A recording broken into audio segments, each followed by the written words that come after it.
Pessoal, vamos lá então para o nosso episódio 34 e vamos aprofundar mais na questão do sono, tá? Sono polifásico e o recovery, beleza? Beleza, vamos lá então. A primeira coisa que a gente já está batendo bastante na tecla é que o sono não reparador, né? A arquitetura do sono que é ruim, ela é responsável pelo déficit de recuperação, mais uma série de outros problemas que podem estar acontecendo, tá?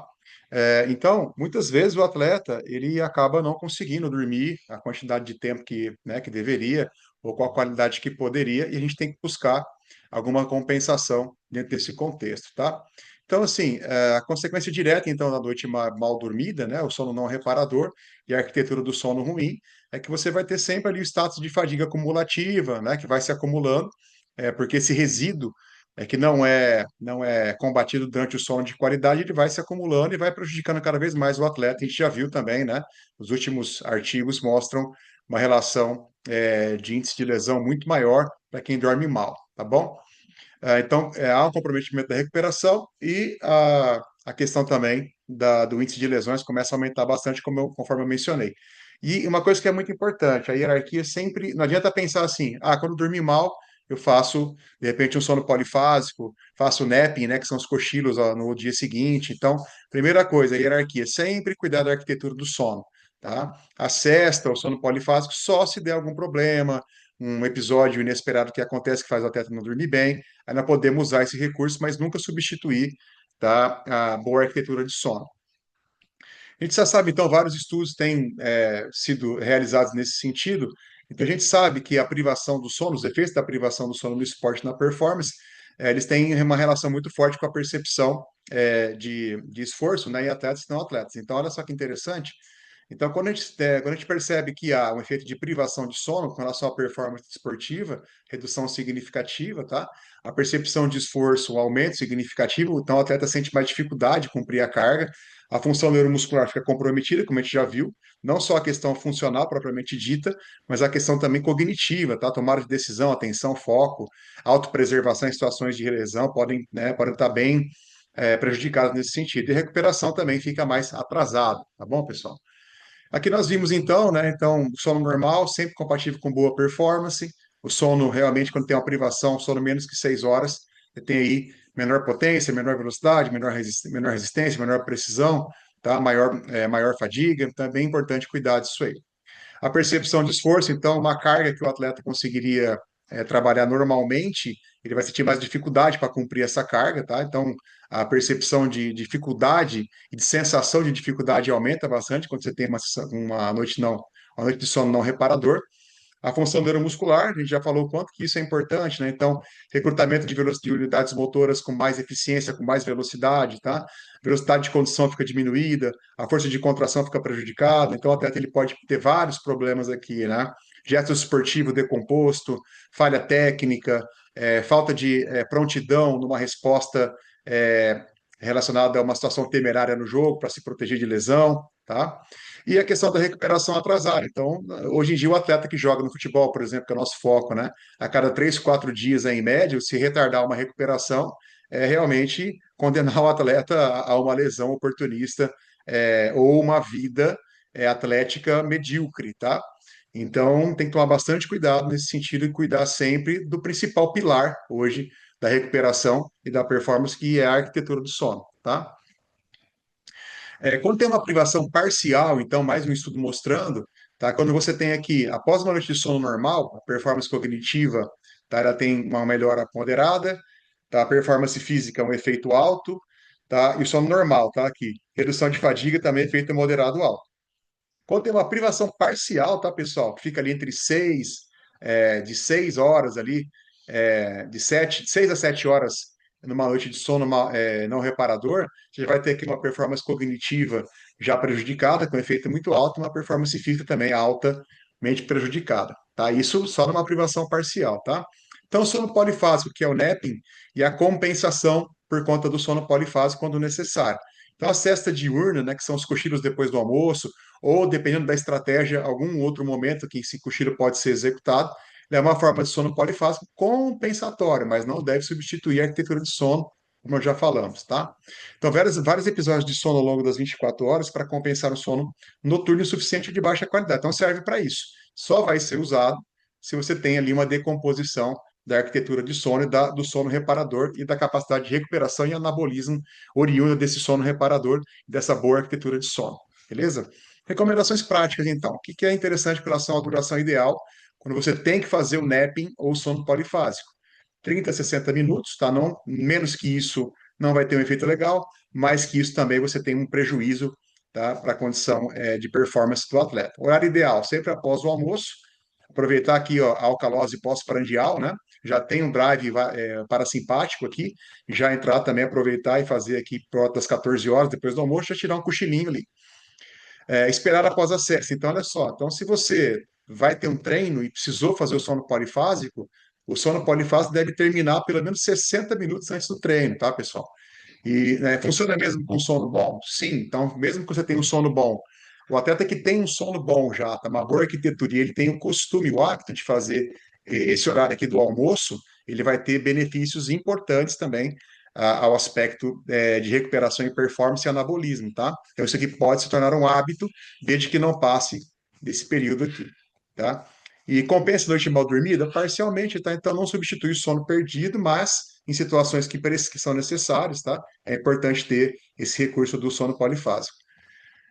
Mais um outro trabalho aqui mostrando resultados no sentido de significância, tá? Então, além das questões específicas da performance, então, olha só, o humor, tá? Ele tem uma mudança significativa quando você faz o sono polifásico, após uma noite mal dormida, até porque a pessoa fica mal-humorada, irritada, né? Então, dar uma dormidinha ajuda a melhorar esse humor. Fadiga, então, tem um efeito significativo, tá? Recuperação percebida também significativo. A percepção de esforço também significativa e a dor muscular com uma redução também significativa, tá? Então, só no caso aqui, a percepção de esforço tem uma redução significativa e a dor muscular uma redução significativa também quando usa o sono polifásico como costume, tá? Como hábito ou após uma noite de sono que não é reparador. Os melhores, os mais beneficiados, pessoal, olha que interessante, indivíduos fisicamente ativos têm um bom efeito, tá? Maior benefício. Atletas treinados, benefício menor, tá? Então, o que é interessante a gente considerar? E aqui, atleta de desporto coletivo, maior efeito no esforço percebido, tá? Então, o atleta consegue sentir que conseguiu render mais, tá? No esporte coletivo. O que é uma coisa interessante a gente frisar? Tá? Então você percebe aqui que o benefício maior são indivíduos fisicamente ativos, mas atletas treinados, tá? Atletas profissionais, a gente tem um efeito um pouco menor. Então não adianta o atleta profissional abrir mão do sono, tá? De qualidade, da boa arquitetura de sono, para tentar fazer sono polifásico, que não vai ter um efeito tão significativo assim, beleza? E aqui a comparação da sexta com o sono noturno. Então, como função principal, sono noturno. Então, tudo que a gente já viu, debateu bastante, tá? Toda a parte anabólica, tá? Do corpo durante a noite, tá? E a sexta, no caso, polifásico, recuperação mais rápida, redução do cansaço quando precisa, por conta da falha do sono noturno. Ciclos de sono. No sono noturno, né? O sono tradicional, você vai ter todo o ciclo completo, fase N1, N2, N3, sono REM, tá? Liberação de hormônio de crescimento, todo o anabolismo relacionado nesse sentido. Já aqui só a fase N2 e N3 com cestas mais longas, só que se dormir muito também tem o efeito do sono, mas tem o efeito também de prejudicar o atleta se ele precisar fazer uma performance logo depois desse período de cesta, tá? É hormônio de crescimento. Então, ele tem um pico durante a fase N3, que é bastante comum no sono reparador, tá? Na arquitetura de qualidade, beleza? E sem pico significativo aqui durante a cesta. Reparo muscular é máximo durante o sono, tá, pessoal? E limitado aqui na cesta. Efeito no cansaço, redução na média de base, tá? E aqui uma redução rápida com efeito agudo só, beleza? Mas tem um rebote, tá? Então, não dormiu bem e usou a cesta para poder render, vai ter um efeito, mas logo na noite seguinte já recuperar rapidamente a boa arquitetura de sono e a preservação do sono noturno, tá? Que é o ideal, que é o chamado sono monofásico. Performance física, condição basal, aqui uma melhora adicional, tá? Performance cognitiva também o basal, e aqui uma melhora moderada. Então você percebe que a cesta sempre vai dar uma força, beleza? Mas sempre depois desse ajuste, voltar a cuidar da hierarquia do sono monofásico, tá? Preservar o sono monofásico como prioridade. E indicação obrigatória, tá? Então, hoje de esporte de alto rendimento não se fala de opção com relação ao sono monofásico e o sono polifásico como um adjuvante, só se precisar, mas também não substitui. Beleza? Então, já mostramos aqui tudo que é importante, né? Então, na questão, todas as vantagens, né? Então, você tem no sono monofásico uma recuperação completa, aqui uma função parcial recuperada, tá? Na arquitetura de sono, você tem todo o ciclo completo aqui, você tem aqui apenas uma simulação na fase N2 e 3 que vai ajudar, mas também não tem um efeito anabólico, como a gente precisa, né? Como o atleta precisa. O hormônio de crescimento, secreção máxima durante o sono monofásico, não tem como você controlar ou tem um pico de liberação no sono polifásico, tá? Repara muscular, a gente já viu quanto que é importante o sono monofásico aqui, e aqui você não dá para dizer que tem algo que tem um efeito significativo, os artigos não mostram que há nada relevante nesse sentido, tá, pessoal? Efeito do cansaço, aqui tem uma restauração completa, então redói, volta ao estado basal, e aqui você tem, na verdade, uma condição transitória, benefício intermediário. Da performance física, volta também à condição basal, a que você tem um empurrãozinho, vamos dizer assim, mas também sem comparar com a condição basal. Performance cognitiva também volta ao basal, aqui você tem um efeito de ajuda, tá? De coadjuvante também que ajuda, mas também não substitui. Tá? Então aqui é essencial, e aqui é complementar o adjuvante só se necessário, tá? E questão do futebol, a gente já viu que dentro das diretrizes da FIFA, o trabalho do ASH de 2026 é uma base pétrea, né, para trabalhar em cima desse contexto. E a melhor estratégia é sempre prevenir a noite mal dormida, quer dizer, cuidar da arquitetura de sono e não tentar remediar com sono polifásico, beleza? Então a equipe tem que sempre priorizar a higiene de sono e a consciência do horário do sono vigília, que é a questão do jet lag social. Não variar mais do que 1 hora, tanto para ir dormir quanto para acordar, que é uma coisa bastante importante. Beleza. Aqui que é importante também na questão ah, da estratégia e recomendação, tá? Então, a cesta compensatória, que é o NEP. Então, se for fazer, 30 a 60 minutos sempre após o almoço, tá? E não deixar ser maior ou igual a 60, beleza? Ou seja, depois que dormir, perdão, fazer a cesta aqui, o próximo treino tem que estar no mínimo 60 minutos separados do despertar da cesta, tá? Cafeína estratégica, tá? 2 a 6 miligramas por quilograma, 60 minutos antes do jogo, se a janela de sono for curta, tá?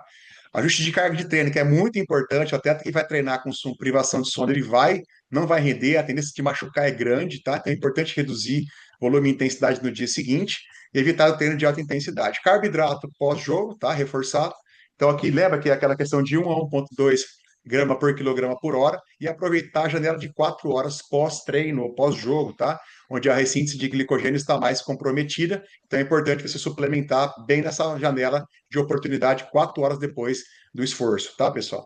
Proteína pré-sono na noite seguinte, então não dormiu bem, fez sono polifásico, na próxima noite já faz 40 gramas de caseína, tá, para manter a preservação do estoque de glicogênio e ter um complemento, tá, para que a musculatura possa se recuperar, para que a curva de glicogênio possa se recuperar aqui durante a noite, tá?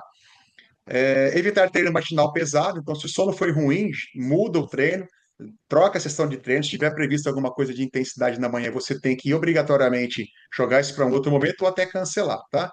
E monitorar a percepção e recuperação. Tá? Então, se você tem ali o autorrelato, com algum tipo de questionário, é importante usar, e a variabilidade, né, que a gente já falou que é padrão ouro para quase tudo, aí ligado à fisiologia do exercício.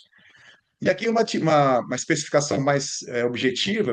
Então, se eu até tem uma privação parcial de 5 a 7 horas que ele consiga dormir, né, pessoal, na noite, uma cesta compensatória, aquela depois do almoço ali, 30 a 60 minutos, uma cafeína se precisar, estratégica, tá? E um ajustezinho de carga importante. Menor que 5 horas, tá? Dormir menos que 5 horas, privação significativa, então a cesta é obrigatória. Redução significativa da carga, tá? Sobretudo com relação à intensidade, treino de alta intensidade, tomar muito cuidado e possível exclusão de treino de alta intensidade, como eu já falei. Possível, tá? Mas normalmente o pessoal já corta, tá? Que nem tira o possível, já corta mesmo. E, gente, menor que 3 horas, privação grave. Então, é repouso total, não treina, tá? Dormir, recuperar o sono da melhor forma possível, fazer as suplementações que são necessárias, tá, pessoal? E na noite seguinte, rápido, até pode fazer aqui o napping, mas na noite seguinte, rapidamente já cuidar da arquitetura de sono. Tranquilo? Então, você que quer realmente participar, ou quer indicar isso para algum colega, é só escanear o QR Code, você vai estar entrando no nosso grupo, até porque essas aulas vão ser disponibilizadas dentro do nosso grupo VIP. Então, você que quer convidar um colega ou pessoas, tá? É só passar esse link ou escanear e a gente vai estar cada vez mais com mais pessoas acompanhando o nosso trabalho, beleza? Aqui o meu Instagram, então quem não segue, tá aí, a gente está aí com o Instagram totalmente voltado para essa parte de fadiga, lesões. Então, espero vocês lá também pelo Instagram. Valeu, pessoal. Então, até mais, até o próximo episódio. Um abraço.